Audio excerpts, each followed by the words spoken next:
Hey, how's it going? I'm Eric Spencley from Spencley Design Co. And I finally got something I've been waiting for a really long time. And that's the Dewalt DW735x Planer. So let's open it up and see what we got inside.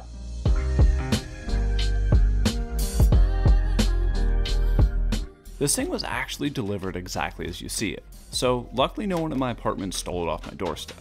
Just something to be aware of if you do purchase this. And I got it from Amazon for reference. And yes, this is different from the project videos that I typically make, but I know people always ask me about the tools I buy, so I figured it was easier to just make a video. So the very first thing that we're going to find inside the box are the folding Infeed and Outfeed tables. Now, if you're curious on what the difference is between the 735 and the 735X, it's just that the X has these auxiliary tables included, as well as a bonus set of blades, but the machine itself is exactly the same though. The other accessories both models include are the dust collection port, the height adjustment crank handle, and everyone's favorite part, the instructions. Perfect bathroom reading material. The dust collection port allows you to connect a small 2-inch dust hose to the 4-inch port, perfect for someone like me who will run the unit with a shop vac. The crank handle has a nice oversized grip, but let's actually look at the exciting part of this box. Now this planer is actually almost 100 pounds, so to get it out of the box, I'm going to set it on the floor. I really wish I saw the delivery driver bring this thing to my door, because you are going to have one heck of a time moving this thing without some assistance while it's in the box. Under the massive styrofoam packing, the planer was wrapped up in some plastic, and it has carrying handles on top that make it significantly easier to carry. Honestly though, this thing is not something that I would want to lug around on a regular basis. Now I'm going to have this stationary in my shop and I'm going to build a little stand for it, but if you're someone who has to throw this in the back of a truck or something on a regular basis, I wish you luck. So here it is. On the front you can see the thickness scale, the breaker reset button, power button, material removal gauge, and the speed selector. So the very first thing that we need to do for the assembly is attach the crank handle on the side. On the right side, you'll find a protrusion with a washer and bolt. Remove them with the T25 bit and make sure to drop them on the ground. And the best part is that if you don't have a T25 bit, there's one included on top of the planer. And you can insert the crank handle and tighten the bolt. Just don't forget to place the provided driver back up top. Now you can see that the planer easily raises to about 6 inches. So doing a little bit of research online, some people find that the height adjustment doesn't work very well right out of the box. So all that you need to do is grab some dry lube and spray down all the lead screws.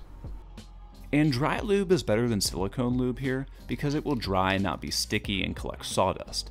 A few small sprays is all you need, and then you can lubricate the lead screws by lowering the planer head all the way down and applying a little bit of that dry lube to the top too.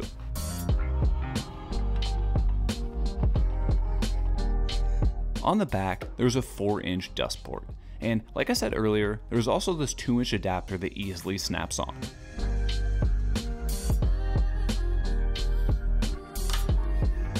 So with all that done, the next thing that we need to do is install the Infeed and Outfeed tables.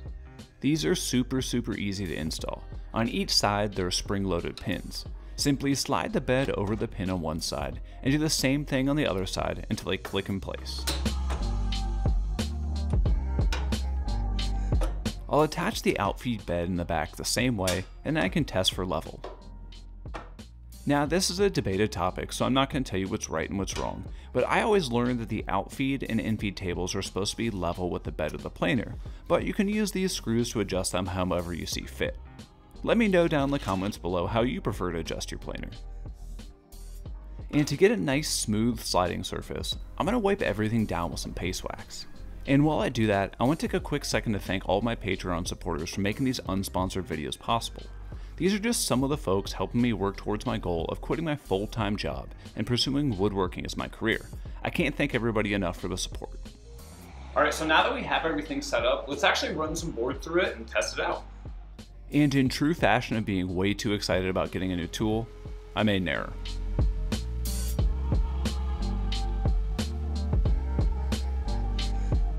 So the board came out super smooth, but like an idiot, and you actually might be able to tell up in the air with all the dust going on, I forgot to connect my shop vac to the port. So let's connect the shop vac and let's try it again. I was actually really nervous about trying this with the shop vac, because I read a lot of things online saying that the vacuum simply couldn't keep up with the blower from this planer. However, I didn't experience that at all.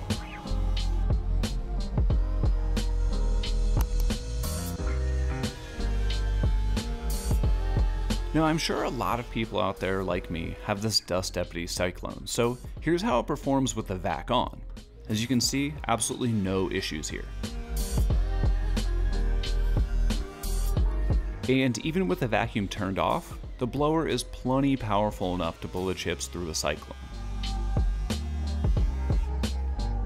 So planing the material works super well, and I'm really impressed with this. Now there's one more feature over on this side that I want to show you a little bit more about.